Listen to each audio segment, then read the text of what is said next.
High court से मैं ये तीनों, ये 17 सितंबर से लेके 22 अक्टूबर तक सीपीओ साहब या मैं आपके पास था या चिल्ला काट रहा था। चिल्ला ने मुझे एक नया शेख रशीद बनाया, उन्होंने मेरे साथ कोई ज्यादती नहीं की। तहज्जुद के वक़्त भी वो गर्म पानी देते थे। कौन सी ठंडी जगह थी, कौन सी वो जगह थी, ये अल्लाह को पता है या सीपीओ को पता है। अल्लाह की मदद से, अल्लाह से हमें मदद चाहिए।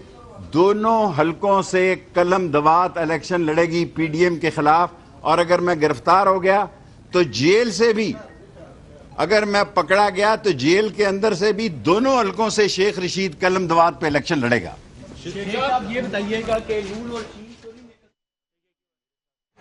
पाक फौज हमारी अजीम फौज है, अगर मैं जेल भी चला गया तो दोनों हलकों से पीडीएम के खिलाफ इलेक्शन लड़ेंगे।